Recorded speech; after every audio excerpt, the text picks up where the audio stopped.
जी news के खास कार्यक्रम चुनावी थाली में आपका स्वागत है। आज हमारे साथ खास मेहमान हैं शिवपाल यादव जी, जो खुद चुनाव मैदान में हैं। शिवपाल जी, बहुत बहुत स्वागत है।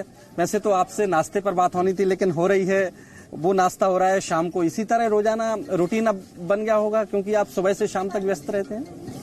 देखिए, सुबह मैं तैयार हो जाता हूँ 5 बजे। 5 बजे जो भी नाश्ता मिल जाता है कर लेता हूँ जी। और फिर कार्यकर्ता लोग आ जाते हैं, उनसे मुलाकात होती है, घंटे 2 घंटे मुलाकात।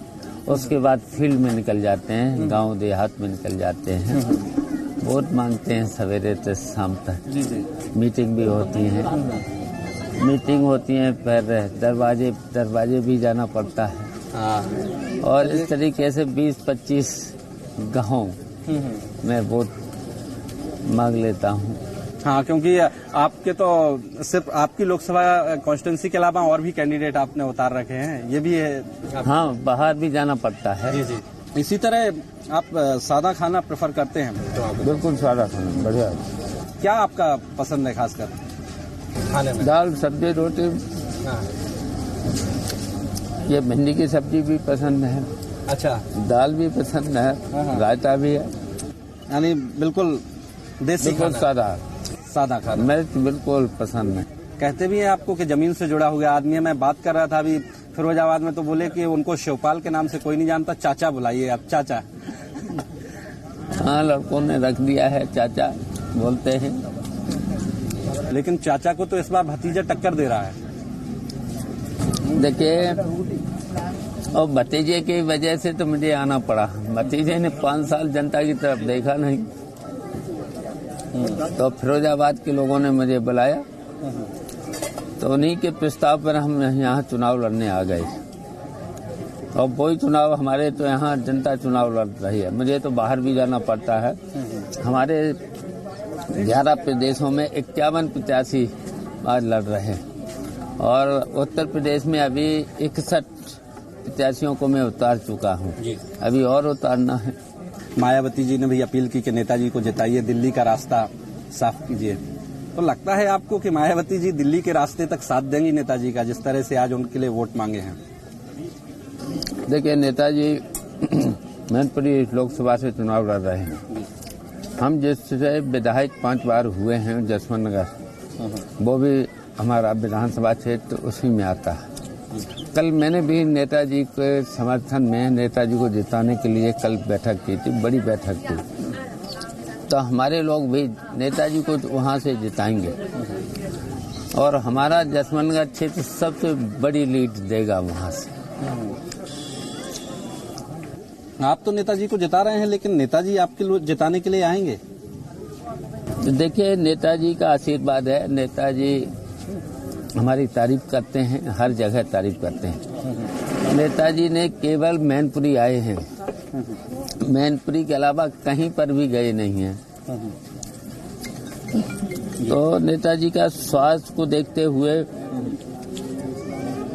वो चुनाव में नहीं जा सकते हैं, और नहीं जा सकता है। अगर चुनाव यहाँ आए तो मेरे लिए वोट मांगेंगे। ये आपको भरोसा है? हाँ, ये भरोसा है।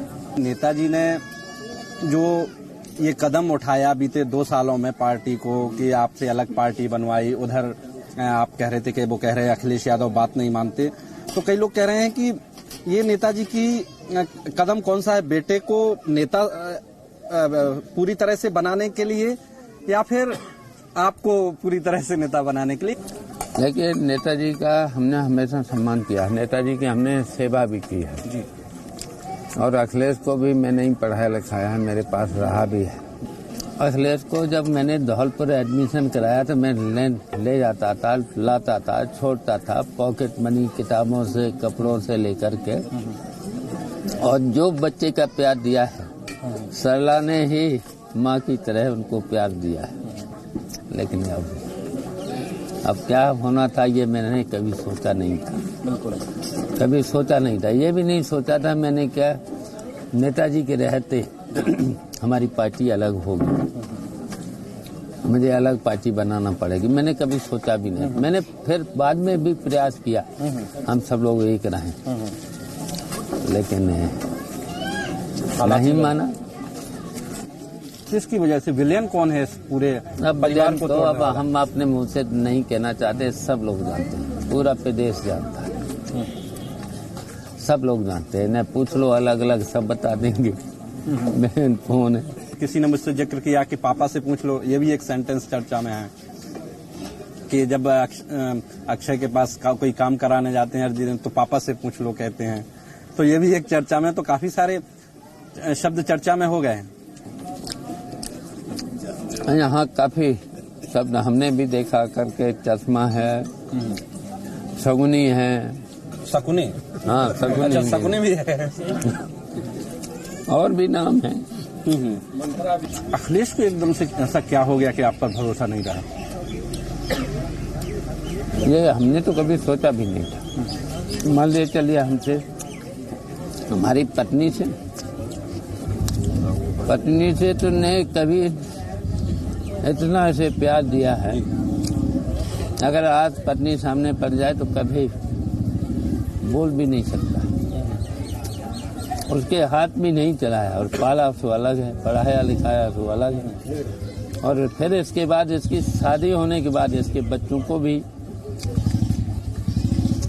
जब कहीं इसकी पत्नी और ये घूमने जाते थे तो ये बच्चे हमारे यहाँ छोड़ के जाते थे। लेकिन एक शकुनी ने बिगाड़ा खेल सब परिवार का। अलग पार्टी बनने के बाद कभी आप अखिलेश का आना जाना हुआ घर में भी? अभी नहीं हुआ। अब जब आना ही जाना होता तो सब कुछ ठीक ही हो जाता। कोई झगड़ा तो है नहीं परिवार में, कोई बात बंटवारा के झगड़ा नहीं, किसी बात का झगड़ा नहीं। अगर पूछा जाए, अभी पूछो जा करके, तो कहेगा चाचा से मेरा कोई झगड़ा नहीं, कहेगा चाचा की कोई गलती नहीं। कोई गलती नहीं, कोई झगड़ा नहीं, फिर भी अलग अलग राजनीति। मायावती के भरोसे पर पहले भी कई पॉलिटिकल पार्टीज सवाल उठाती रही हैं कि वो भरोसेमंद नहीं है। बीजेपी की जब सरकार गिरी थी तब सवाल उठी थी। अखिलेश यादव को अब भरोसेमंद कैसे लगने लगे? लगता है, आपको भी लगता है? देखिए, ये राजनीति है। अगर ये मायावती जी और अखिलेश अगर नेताजी के खिलाफ अगर कोई बात बोल देते तो हमारा तो फायदा हो जाए उसी दिन, पूरी जनता हमारे साथ हो जाए। लेकिन वो चालाकी है। आप कह रहे थे कि कांग्रेस से गठबंधन नहीं हो पाया क्योंकि प्रोफेसर साहब ने धमकी दे दी कांग्रेस को। देखिए, हमने पहले अखिलेश से बात की है, ऐलान की। जब अखिलेश ने मुझसे बात नहीं की तो उसके बाद मैंने प्रयास किया कांग्रेस से, और कांग्रेस से इसलिए किया था, पूरे प्रदेश की जनता चाहती थी हमारा अलायंस कांग्रेस से हो जाए। और कांग्रेस से अगर मेरा अलायंस हो जाता तो ये जो गठबंधन हुआ है अखिलेश का मायावती, इसका पता नहीं चलता। अब ओवरऑल कितनी आपकी पार्टी और आपका क्या अनुमान है कि जितनी आपने कैंडिडेट उतारे हैं, कितनी लगभग सीटें आप जीत सकते हैं? लेकिन मैं उत्तर प्रदेश से बाहर कम से कम 10 सीट जीतना चाहता हूँ, और उत्तर प्रदेश में 15 और 20 के बीच में इतनी सीटें जीतना चाहता हूँ। भरोसा कितनी पर है? ये भरोसे वाली बात बता रहे हैं, जितनी पे जीतना चाहता हूँ। इस बार आपको इतना लंबा राजनीतिक अनुभव है, आपको क्या लग रहा है, क्या केंद्र में होने वाला है? क्या किसी को बहुमत मिलेगा, या फिर आप जैसे जो पार्टियां कुछ सीटें जीत रही हैं वो किंग मेकर की भूमिका में होगा? मेरे बिना किसी की सरकार नहीं बनेगी, किंग मेकर मैं ही हूँगा। जो किंग बनना चाहेगा उसको समर्थन भी आपको देना पड़ेगा। अगर मोदी जी चाहें, नेताजी चाहें, ममता जी चाहें, मायावती जी चाहें। अब तो ये देखिए, हमारी पार्टी है, हमारी पार्टी में सेंट्रल पार्लियामेंट बोर्ड भी है और सीनियर लीडर भी है। सब लोगों से बैठ के फिर बात होगी, बातचीत करके जो भी हम अकेले फैसला नहीं लेंगे, फिर सभी सीनियर लीडर मीटिंग करेंगे, सेंट्रल पार्लियामेंट बोर्ड बैठेगा, फिर फैसला ले लें। तो जैसे और पॉलिटिकल पार्टीज के लिए अछूत है बीजेपी, एक तरह से सारी अपोजिशन पार्टियां एकजुट हो गई कि बीजेपी, आपको तो नहीं अछूत है कि अछूत तो नहीं है, पॉलिटिकल पार्टी है, सबसे बड़ी पार्टी है आज भारतीय जनता पार्टी। लेकिन मेरा प्रयास सबसे पहले था भारतीय जनता पार्टी को हम सब लोग मिलकर हटाएं। तो फिर देखिए अलायंस ने जो अलायंस हुआ मायावती और उनका मुझे शामिल नहीं किया। कांग्रेस से जब मैंने प्रयास किया तो वहां भी धमकी दे दी। उसकी वजह से मेरा कांग्रेस से भी नहीं अलायंस हुआ। तो ये तो सब दोनों लोगों ने तो भारतीय जनता पार्टी को लाभ पहुंचाया है और इल्जाम लगाते हैं हम पर। तो जी बिल्कुल। और भारतीय जनता पार्टी को फायदा पहुंचाने वाले ये लोग हैं। सबसे पहले है ये अलायंस और जो डर गई कांग्रेस, उसकी वजह से कांग्रेस भी जिम्मेदार है। बिल्कुल। तो एनडीए से आपको अगर आगे आता है न्योता तो अब वो हमारा पार्लियामेंट बोर्ड फैसला करेगा। लेकिन बिल्कुल मना तो नहीं है ना, विचार तो कर ही सकता है ना पार्लियामेंट्री बोर्ड। विचार करेगा और फिर जो हमारा सम्मान करे। सम्मान भी तो बड़ी चीज होती है जीवन में। बिल्कुल, सम्मान भी जरूरी है। महागठबंधन कितनी सीटें ले जाएगी यूपी में? आपका अनुभव क्या कहता है? आप तो साथ में रहे हैं, क्योंकि पहली बार ये प्रयोग है काफी वर्षों बाद। दहाई पार नहीं कर पाएंगे।